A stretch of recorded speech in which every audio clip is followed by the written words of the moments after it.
This channel does not promote any violent, harmful, or illegal activities. All content provided by this channel is meant for an educational purpose only. বাহ এবার হয়েছে স্বাদ। হ্যাঁ, অপূর্ব স্বাদ। এমডিএচ এর চাঙ্কি চাট মশলা জীবনে আসল স্বাদ জাগলো। আসল মশলা এসএস এমডিএচ।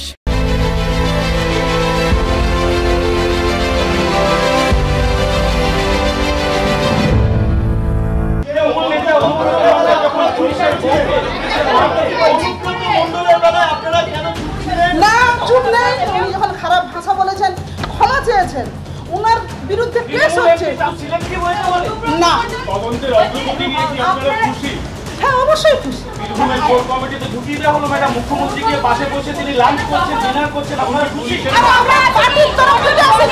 ভারতের জাতীয় পতাকা তিরঙ্গা পতাকা পুলিশ পা দিয়ে পদদলিত করেছে।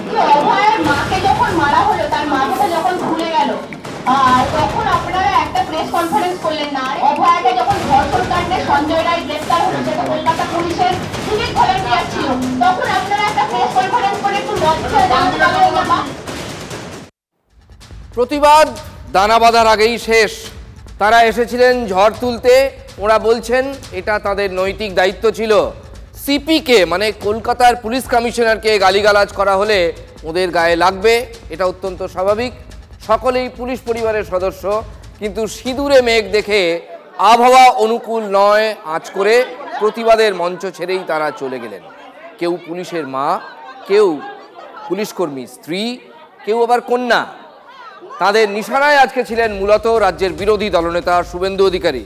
উনি সব সময় পুলিশকে অপমান করছেন, এটাই ছিল আজ তাদের বক্তব্যের মূল নির্যাস। তালটা এখানেই কেটে গেছে। বারবার বলছি বিরোধী দলনেতার কথা। উনি প্রত্যেক সময় উনি সুরক্ষা কবচ নিয়ে বসে আছেন। উনি প্রত্যেক সময় আমাদের পুলিশ প্রশাসনকে প্রত্যেক সময় আমাদের পুলিশ প্রশাসনকে উনি অপমান করে চলছেন। না চুপ নেই, আপনি বললে হবে না। আমরা রবীন্দ্র সদনে করেছি, আপনারা বললে হবে না। অনুব্রত মণ্ডলের ওনার যখন হয়েছে ব্যাপারটা জানাজানি হয়েছে, উনি যখন খারাপ ভাষা বলেছেন ক্ষমা চেয়েছেন। আপনার মনে হয় যে শুধু একবার ক্ষমা চাইলেই সেটা হয় না? না, তদন্ত হচ্ছে। কখনো আপনি ঠিক বলেছেন, তদন্ত হচ্ছে, তদন্ত চলছে। সে যদি নিশ্চয়ই দোষী হয় তার অবশ্যই তার শাস্তি, কঠোর শাস্তি হবে। তদন্তের অগ্রগতি নিয়ে কি আপনারা খুশি? হ্যাঁ অবশ্যই খুশি। আপনাদের তরফ থেকে আইনি পদক্ষেপ নেওয়া হয়েছে? এটা তো বীরভূমের কোর কমিটিতে ঢুকিয়ে দেওয়া হলো ম্যাডাম। মুখ্যমন্ত্রী গিয়ে পাশে বসে তিনি লাঞ্চ করছেন, ডিনার করছেন, আপনারা খুশি? মোবাইল জমা হলো। একটা আমি আপনাদেরকে কথা বলছি, এখানে আমি পার্টিগত লেভেলের কোনো কথা বলতে আমি চাই না। কেন আমি পার্টি হয়ে আসিনি, আমি এসেছি আমার মান সম্মান নিয়ে। আমি এসেছি ওয়েস্ট বেঙ্গল পুলিশ, কলকাতা পুলিশের আমি ফ্যামিলির জন্য। আপনারা যখন কোনো কোশ্চেন করবেন ভদ্রভাবে করবেন। অনুব্রত কি বলেছে, তাপস কি বলেছে, এভাবে আমাদেরকে প্রেসার ক্রিয়েট করতে পারেন না আপনারা। যা বাবা, আপনারা প্রেস কনফারেন্স করতে এসছেন, তা আমাদের ছেলেমেয়েরা প্রশ্ন করবে না, রিপোর্টাররা প্রশ্ন করবে না? আপনারা কি বুঝে এসেছিলেন? নরম নরম প্রশ্ন যাবে। দেখুন, সাংবাদিকদের কাজ হচ্ছে প্রশ্ন করা। দয়া করে আমাদের কি প্রশ্ন করতে হবে এই ট্রেনিংটা আপনারা আমাদের দেবেন না। আমরা এই ট্রেনিং নিয়েই আসি। ওরা শুধু বলে যাবেন, আর আমরা যারা খবর করি, দিন রাত এক করি, মানুষের দুঃখ দুর্দশা, রাজ্যের ভালো মন্দ সব দেখাই, আমরা চুপচাপ সব সয়ে যাব? আমাদের তো প্রশ্ন করাই কাজ। সাংবাদিকরা পাল্টা প্রশ্ন করলে বেয়ারা হয়ে গেল। Pressure create. শুভেন্দু অধিকারীর ভাষা নিয়ে যাদের আত্মসম্মানে লেগেছে, লাগারই কথা। একবারও শুভেন্দু অধিকারী যা বলেছেন তাহলে সেইটাকে আমরা কোনোভাবেই সমর্থন করছি না। কিন্তু একই প্রশ্ন অনুব্রত মণ্ডলের ওই কদর্য ভাষা, তখন তারা অসম্মানিত বোধ করেননি কেন? প্রেস কনফারেন্স করতে আসার আগে এইটা আপনাদেরও ভাবা উচিত ছিল যে এই প্রশ্নমান আসবে আপনাদের দিকে। আমরা তো আজও দাঁড়িয়ে বলছি যে কোনো পুলিশ কর্মীকে গালিগালাজ করা, ভুলে যান পুলিশ কমিশনার, কনস্টেবলকেও গালিগালাজ করা যায় না। আত্মসম্মান সবার আছে, তাদের বাড়ির মহিলাদের তো আরোই করা যায় না। প্রত্যেকে আমাদের মা বোন, প্রত্যেকের প্রতি আমাদের সমান সমদৃষ্টি থাকবে, এক শ্রদ্ধা থাকবে। কিন্তু মুশকিল হচ্ছে এক যাত্রায় পৃথক ফল হতে পারে না। শুভেন্দু যে ভাষায় কলকাতার নগরপালকে গালিগালাজ করেছেন আমরা সমর্থন করছি না। আবার বলছি, শুভেন্দুর অন্ধ অনুরাগী ছাড়া কেউ বলবেন না যে উনি ঠিক কাজ করেছেন। কিন্তু পুলিশের প্রতি অশালীন ভাষা যদি প্রতিবাদের কারণ হয়, সেখানে অনুব্রতর কথা বেশি করে বলতেই হতো। তিনি তো পুলিশ কর্মীর স্ত্রী, মা, তাদের নিয়ে এমন ল্যাঙ্গুয়েজ ব্যবহার করেছেন যে কোনো ভদ্র সন্তান সেটা উচ্চারণ করতে পারবে না। তিনি শাসক দলের নেতা, এটা ভুলে যাবেন না। শুভেন্দু অধিকারী যদি কিছু বলে থাকেন সেটা যেমন অন্যায়, একই রকমভাবে শাসক দলের কোনো নেতা যদি বলেন, তাহলে আমি কোনো তুলনায় যাচ্ছি না, কিন্তু সেটাও খুব বড় অন্যায়। তার কারণ হচ্ছে শাসক দল, আপনারা সরকার চালাচ্ছেন, তো প্রোটেকশন তো বেশি করে আপনাদের দেওয়ার কথা পুলিশকে, তাই না? তিনি মহামাসি উদ্ধার করেছেন। ফলে তৃণমূলের মুখপাত্র কুণাল ঘোষ তিনিও কিন্তু শুভেন্দু এবং অনুব্রতকে অন্তত এই ভাষার প্রেক্ষিতে এক বন্ধনীতে রেখেছেন। মুদ্রার এপিঠ এবং ওপিঠ হয়তো এটাই বোঝাতে চেয়েছেন, সেই জন্য পদবিটা অদল বদল করে দিয়েছেন। দুদিন আগে শুনলাম অমুক কেন পুলিশের ওসিকে এই বলেছে, আজকে বিরোধী দলনেতা সে অকথ্যভাবে নগরপালকে বলছেন। তাহলে অনুব্রত অধিকারী, শুভেন্দু মণ্ডল সব মিলে মিশে একাকার ভাষার প্রশ্ন। আসল কথা, বিনীত গোয়েলকে বাঁচাতে চায় মনোজ বার্মা। আমি ওখানে বলেছি, বরাহানন্দন বলেছি, আরও খারাপ কিছু যদি ভাষা থাকে অভিধানে, এটা মনোজ বার্মাদের ক্ষেত্রে, মমতা পুলিশের ক্ষেত্রে অ্যাপ্রোপ্রিয়েট। অনুব্রত মণ্ডল তিনি বোলপুরের আইসিকে ফোনে অকথ্য ভাষায় ঠিক কী বলেছিলেন আরও একবার আপনাদের শুনিয়ে দিই, যেটা মুখে আনানো যায় না। হ্যালো, হ্যাঁ বলুন। তোর পশু ডেপুটেশন দিয়ে তোর বাংলো পর্যন্ত যাব, তোকে পার করে নিয়ে আসবো। আপনি কি বলছেন? আমি অনুব্রত মণ্ডল বলছি। তোর বউ দারুণ দেখতে, আমার কাছে নিয়ে এসছে। এটা বল, তুই ফোনে রেকর্ড করছিস, আমি সব জানি। পশু যখন ডেপুটেশন দেবে না, তোকে কোয়ার্টার থেকে মারতে মারতে নিয়ে আস। না, কি হয়েছে, মানে ঘটনাটা কি? পশু তো কাল পশু ডেপুটেশনের ডেট কর,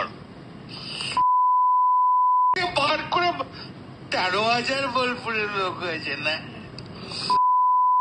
13,000? 12,000 লোক হয়েছিল বোলপুরে, প্রচুর লোক। কথা বলেছি তোর মাকে ইচ্ছা হচ্ছে রে বউকে। আপনি আপনি আপনি একজন দায়িত্বপ্রাপ্ত লোক, আপনি এভাবে কথা বলছেন?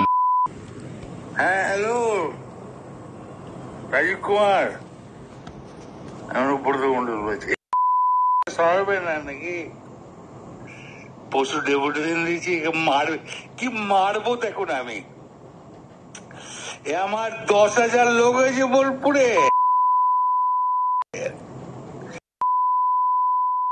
10,000 12,000 লোক হয়েছে। না, প্রশ্ন একটা নয়, প্রশ্ন কিন্তু আরও ছিল। পুলিশ শুধু মার খায় না, পুলিশ মারেও, এমন অভিযোগও ওঠে নানা ক্ষেত্রে। নবান্ন অভিযানে অভয়ার মা পুলিশের লাঠির বাড়ি খেয়েছেন বলে অভিযোগ করেছেন। কিন্তু আজকে যে প্রেস কনফারেন্সটা ছিল সেটা পুরোটাই ঘেঁটে ঘ হয়ে গেল শুধু কেষ্টমণ্ডলের ইস্যুকে কেন্দ্র করে।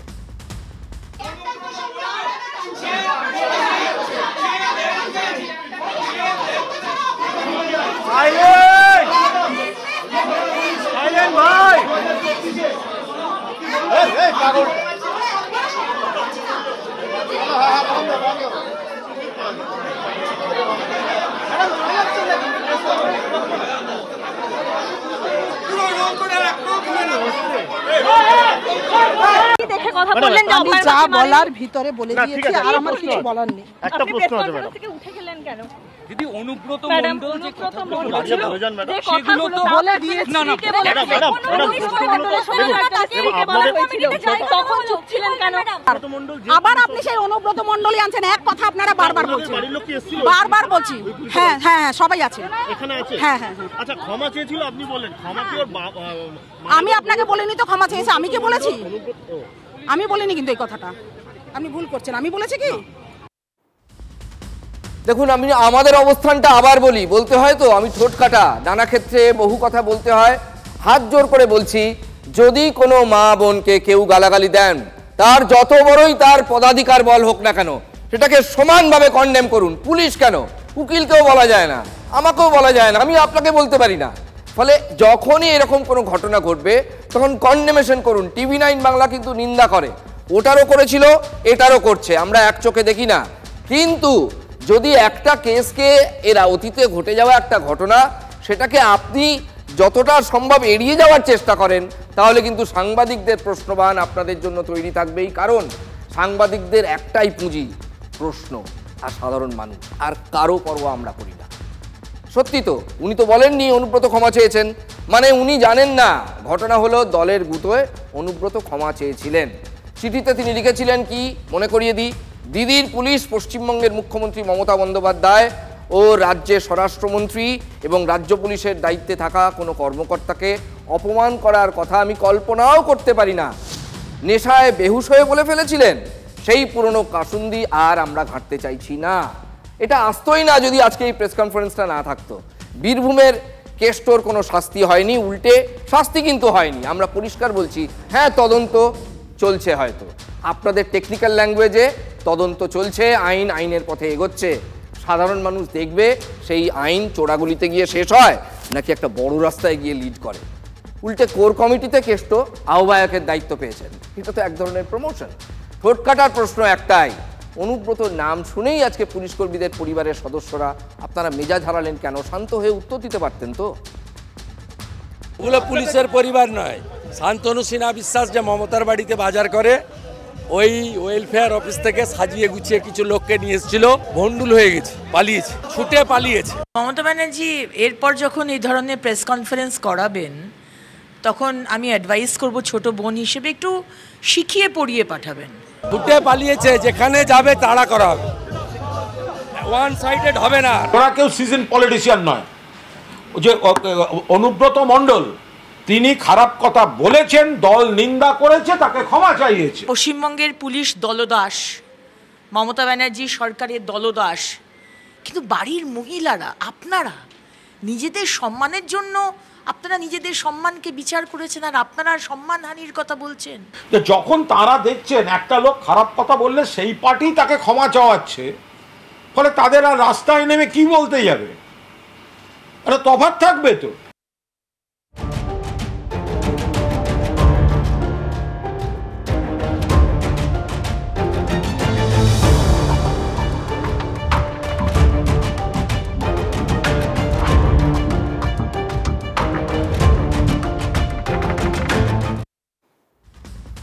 তৃণমূলের সাংসদ তিনিও ঠোঁটকাটা। কল্যাণ ব্যানার্জির এলাকায় পোস্টার পড়লো, সেটিং। কেন সেটিং? কিসের সেটিং? কার সঙ্গে কার সেটিং? পোস্টারে কিন্তু এক বর্ণ কিচ্ছু লেখা নেই। অনেকটা পুজোর টিজার দেয়, দেখেছেন বড় বড় ক্লাব অনেকটা এমনভাবে টিজার দেয়, আপনি ভাবতেই থেকে যাবেন যে আসলে এটা কি, ওই টিজার দেওয়ার মতো করে। কৌতূহলের কারণ এখানেই, কারণ সেখানে কিছু বলা নেই কার সঙ্গে কার সেটিং। পোস্টারে শ্রীরামপুরের সাংসদ কল্যাণ বন্দ্যোপাধ্যায়কেই ইঙ্গিত করা হয়েছে। এটাও এই প্রশ্নও আমাদের মনে নেই, জাস্ট প্রশ্ন আকারে দেখাচ্ছি। জাস্ট কল্যাণে কি অকল্যাণ? বছর কয়েক আগে এই শ্রীরামপুর কেন্দ্রেই কল্যাণ বন্দ্যোপাধ্যায়ের বিরুদ্ধে পোস্টার পড়েছিল, আর নয় কল্যাণ, অকল্যাণ থেকে মুক্তি চাই। এবারও কি তারাই পোস্টার ফেলেছেন?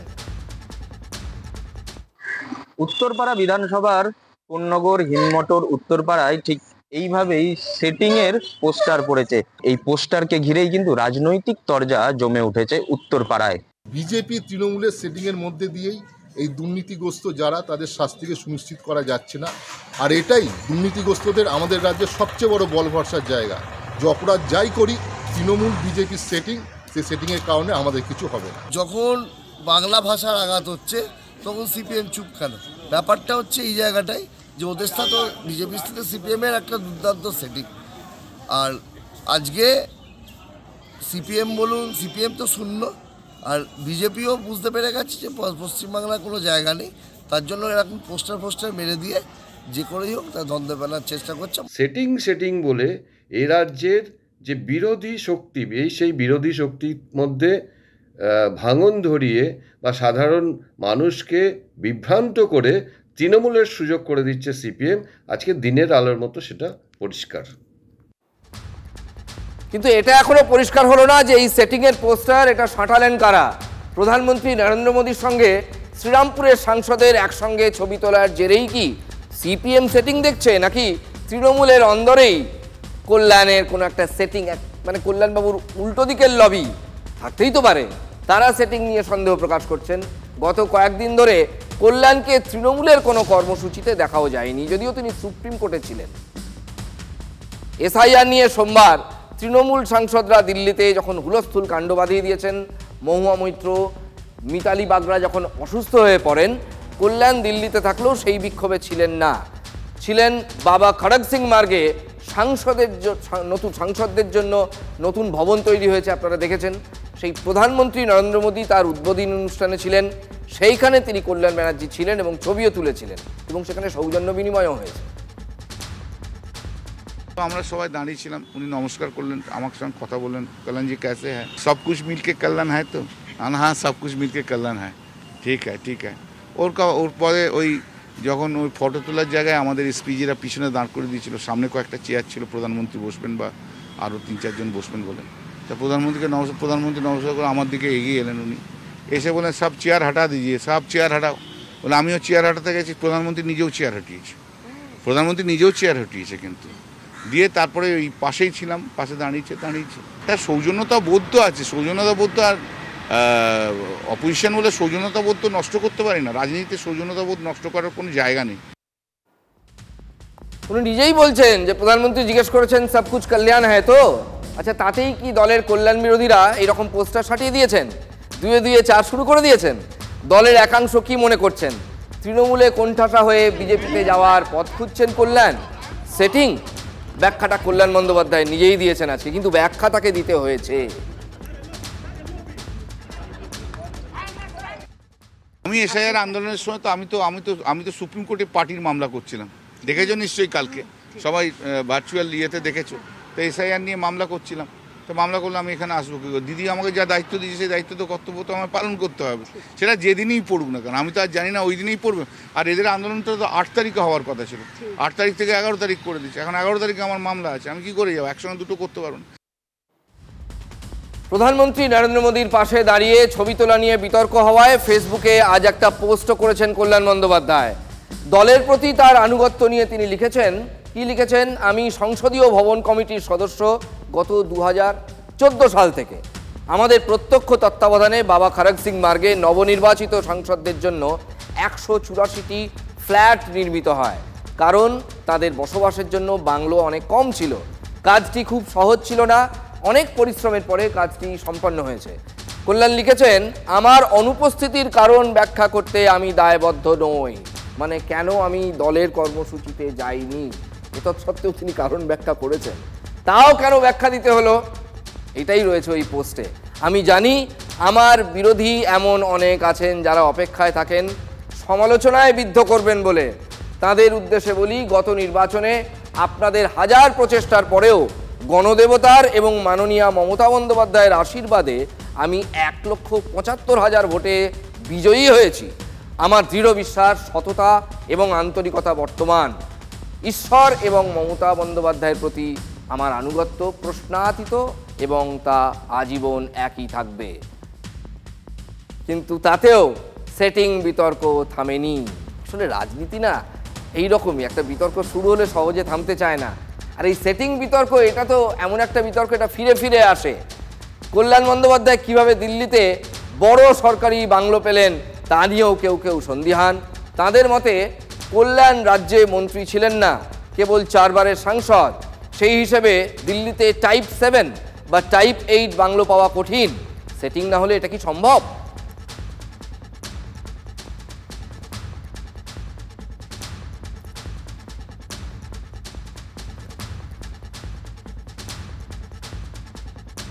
আসি পরের ইস্যুতে। ছোটবেলায় স্কুলে একটা জমজমাট কম্পিটিশন হতো, ছোট কেন, বেশ বড় বয়সে অনেকেই খেলেন এটা। যখনই কম্পিটিশন হতো, শীতকালে যখন রেস হতো মাঠে, তখনই কি বলুন তো, সেটা হচ্ছে যেমন খুশি তেমন সাজো, গো অ্যাজ ইউ লাইক। তাতে বাচ্চাদের তুমুল আগ্রহ, স্কুল ড্রেস পরতে হবে না, যা মন চায় সেজে গুজে ওরা একবারে মঞ্চে উঠে যেন স্বপ্ন সফল হয়ে গেছে।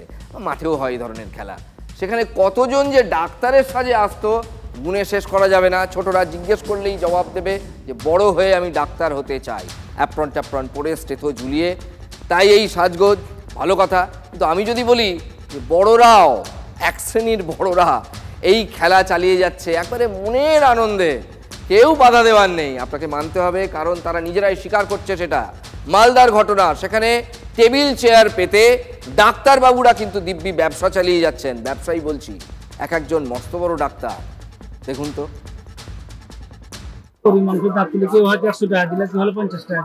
আমরা গরিব হিসাবে এরকম গ্রামে চিকিৎসা করছি মোটামুটি 12-13 বছর থেকে। আচ্ছা, 12-13 বছর হয়ে গেল। আপনারা তো চেম্বার লাগাচ্ছেন, রীতিমতো চেম্বার লাগিয়ে আপনারা চিকিৎসা করছেন। যেটা কাজ চিকিৎসকদের, সেটা কাজ আপনারা করছেন এই হিসাবে করছি। কতদিন ধরে এইভাবে চেম্বার লাগাচ্ছেন আপনি? আপনারা কি চিকিৎসক? মানে কোথায় পড়াশোনা করেছিলেন আর কোথায় ডিগ্রি পেয়েছিলেন আপনারা? আমরা ডাক্তারি পাস করে করেছিলাম। আমরা ডাক্তারি পাস করে নিয়ে আমরা প্র্যাকটিক্যাল শিখা। ও মানে শিখে ডাক্তার হয়ে গেছেন? মানে আপনাদের কাছে কোনো কাগজ ডিগ্রি ফিগ্রি কিছু নেই? কটা চেম্বার আছে আপনাদের এখন? আপনার এখন আমার 3টা চেম্বার আছে। তিনটে চেম্বার আছে, যাকে দেখাচ্ছিলাম চিনে নিয়েছেন তো ভালো করে। এই বিশেষ চিকিৎসকদের দিব্যি চিকিৎসা করছেন এরা, কেউ বাধা দেওয়ার নেই, কাজের ক্ষেত্রে কোনো সমস্যা নেই, ডিগ্রি টিগ্রির কোনো বালাই নেই, প্রয়োজনও নেই। ডিগ্রির যে প্রয়োজন আছে এই বোধটাও এদের নেই। ডাক্তারি নাকি দেখে শুনেই এরা শিখে ফেলেছে। চিকিৎসক নামে পরিচয় দেওয়া এই সমস্ত প্রতারকদের সংখ্যা ক্রমশই বাড়ছে, যা উদ্বেগের। শুধু তাই নয়, আরও উদ্বেগজনক বিষয় হচ্ছে এটা যে স্বাস্থ্য দপ্তর মনে করছে এদের মাধ্যমেই জাল ওষুধ ছড়িয়ে পড়ছে বাজারে, যা বিপদ আরও বাড়াচ্ছে। এরা কোন ধরনের মানুষ, এরা মানুষ কিনা আমার তো সন্দেহ হচ্ছে যে এরা কিসের জন্য এই মানুষকে মারার জন্য জাল ওষুধ কেন তৈরি করছে। আমার জানা মতে প্রত্যেকটা গ্রামে 10-12 জন করে এই ধরনের ডাক্তার আছে। হ্যাঁ, সবাই এই পয়সা ইনকামের জন্য, সাধারণ গরিব মানুষকে একটা ঠকার জন্য এই কাজগুলো ওরা করছে। কিন্তু এটা তো শুধুমাত্র লোক ঠকানো নয়, মানুষের জীবন নিয়ে একেবারে ছেলে খেলা। ডাক্তার পরিচয় দিয়ে এরা ওষুধ দিচ্ছে, চিকিৎসা করছে, টাকা নিচ্ছে তার বদলে। হরিশ্চন্দ্রপুর 2 নম্বর ব্লকের গোবরহাটে প্রতারণার বাজার বসে গেছে, একবারে একদম খোলা বাজারে। অভিযোগ আরও বহু প্রত্যন্ত এলাকায়, মানে এই মালদা জেলায় গ্রামে গঞ্জে এই একই কাণ্ড চলছে, কেউ দেখার নেই। সেখানটা চিকিৎসক, শিক্ষক সবই তো ভুয়ো। হাটে ঘাটে আনাচে কানাচে ভুয়ো চিকিৎসক দেখতে পাওয়া যাচ্ছে, এবং তারা রীতিমতো চিকিৎসা করছে। কে বাঁচছে কে মরছে কোনো তো কিন্তু দেখার হেলদোল নেই সরকারের মধ্যে। মানুষের জীবনকে নিয়ে খেলা চলছে। ডাক্তারি কি হাতের মোয়া, ছেলের হাতের মোয়া? চাইলেই লোকজন পেয়ে যাচ্ছে ডিগ্রি। এত কাণ্ড হচ্ছে সবার চোখের সামনে, এই জালিয়াতরা বুক ফুলিয়ে ঘুরছে, কিন্তু মালদা জেলার পুলিশ প্রশাসন তারা কিছু দেখতে পাচ্ছেন না। এটা তো অন্যায় করছে, মানুষের শরীরের সঙ্গে ক্রিমিনাল অফেন্স এটা একটা প্রায় করছে।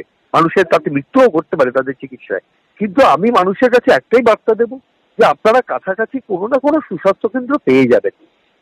প্রত্যেকটা প্রায় মানে পঞ্চায়েতে 3টে করে আমাদের সুস্বাস্থ্য কেন্দ্র আছেই। হয়তো সেটা অপ্রতুল, আরো বাড়ানো দরকার, কিন্তু এই সুস্বাস্থ্য কেন্দ্রে গেলে অন্তত সরকারিভাবে স্বীকৃত চিকিৎসা ব্যবস্থার মধ্যে আপনি ঢুকতে পারবেন। সিএমওইচ এখন গ্রামীণ স্বাস্থ্যকেন্দ্র দেখাতে চেনাতে ব্যস্ত। সেখানে ডাক্তার পাবেন তো মানুষজন? কটা আছে সেই গ্যারান্টি আছে? তাও মালদার মতো জেলায়, মানে প্রত্যন্ত অঞ্চলে। কারণ স্বাস্থ্যকেন্দ্রগুলিতে যে কি গভীর অসুখের বাসা সেটা আমাদের চাইতে ভালো মানুষ জানে, আর রিপোর্টাররা জানে, ঘুরে ঘুরে বেড়াই বলে। এটা তো বারবার সামনে এসেছে, নতুন নয় এই বিতর্ক। আর তার চেয়েও বড় কথা, এই ডাক্তাররূপী জালিয়াতদের শায়েস্তা করবে কে? দায়টা কার? আমরা তো দেখালাম, এবার ধরুন এদের। প্রশ্ন হচ্ছে এদের কাছে মানুষ যাচ্ছে কেন, বা এই সমস্ত প্রতারকদের সংখ্যা বেড়েই বা চলেছে কেন? এর পেছনে কি প্রত্যন্ত গ্রামের মানুষের সচেতনতার অভাব, নাকি সরকারি উদাসীনতা? এটা সবাই চায়, মানে একদম পেশেন্ট একদম বাড়ি থেকে বেরিয়ে পাশে একজন ডাক্তারকে দেখিয়ে নিল, নিয়ে সুস্থ হয়ে গেল। কেউ তো আর চট করে এত দূরে আসতে চায় না শহরে বা টাউনে। এবার তার জন্য মানুষ এই টাকা নেওয়ার চেষ্টা করছে। এবার অনেক কম পয়সায়, হয়তো টাকা পয়সাও কম নিচ্ছে, ওষুধ যদি জালি হয় তাহলে তার দামও কম হবে, তাতে করে মানুষের হিতে বিপরীত হচ্ছে। জাল ওষুধ, জাল ডাক্তার, জাস্ট অসাধারণ, তাই না? সব কিছু যেন জাল করা যায়, এত বড় একটা প্রতারণা চক্র, তাও আবার ডাক্তারির নামে, আর সেটা খোলা হাটে বাজারে হচ্ছে, কোনো গোপন জায়গায় নয়, রাস্তায় বসে চেম্বার। আমরা এই মারাত্মক ছবি তুলে ধরার পরই কিন্তু জেলা প্রশাসনের টনক কিছুটা হলেও নড়েছে। মালদায় ভুয়ো ডাক্তার কাণ্ডে তদন্তের নির্দেশ দিয়েছেন জেলা শাসক। এমন জালি ডাক্তার ধরতে অভিযান চালানোর আশ্বাসও দেওয়া হয়েছে। এই বিষয়ে স্বাস্থ্য দফতরকে নিয়ে দ্রুত বৈঠক করবে জেলা পরিষদ। লক্ষ্য একটাই, প্রতারণার জাল যাতে গুটিয়ে ফেলা যায়। কিন্তু তবু প্রশ্ন তো থাকবেই, এতদিন তারা চোখ খুলে ঘুমোচ্ছিলেন, মানে আমরা না দেখালে কোনো বিহিত হবে না। রাস্তা ভাঙা আমরা দেখাবো, তারপর সরানো হবে। বাচ্চাদের গাড়ি উল্টে যাচ্ছে, তারপরে স্কুল ভ্যান উল্টে যাচ্ছে, 4 জন আহত হলো, তারপর রাস্তা সরাই হলো, আমরা দেখিয়েছিলাম 2 দিন আগে। মানে যখনই কোনো বড় সমস্যা বা বিপদ না হবে তার আগে পর্যন্ত প্রশাসন বিপদ আঁচ করবে না, এই অপেক্ষাটা করা হচ্ছিল। মানুষের প্রাণ যাবে, তারপর শুরু হবে দৌড়ঝাঁপ, রুটিন হয়ে গেছে। জালিয়াতির জাল ছড়াতে দেওয়া হলো কেন, এর জবাব কিন্তু চাই। এখন এতদিন পর প্রশাসনিক কর্তাদের গলায় ঝরে পড়ছে যত চিন্তা। এগুলোকে ব্লক ওয়াইজ মনিটরিং করতে হবে। সব জায়গাতে হবে না, হয়তো কিছু কিছু পার্টে যেটা প্রত্যন্ত গ্রাম, সেখানে হয়তো মানুষ বিভ্রান্তিতে হয়তো পড়ছে। মানে মানুষরাও অনেকটা জানছে না, হয়তো তারা ভাবছে এরা ওষুধ দিচ্ছে, তারা এরাই মনে ডাক্তার। তো প্রাইমারিলি যে কিছু হলে পরে হয়তো জ্বর হয়েছে, সর্দি হচ্ছে, কাশি হচ্ছে, ওনার হাজির হচ্ছে, ওনারাও সেভাবে একটা জেনে ওষুধ দিয়ে দিচ্ছে। তো এটা মারাত্মক অবশ্য। তো আপনি যেটা বললেন, এটা নিয়ে আমরা অতি সত্বর এটা আমরা জানাচ্ছি আধিকারিকদের।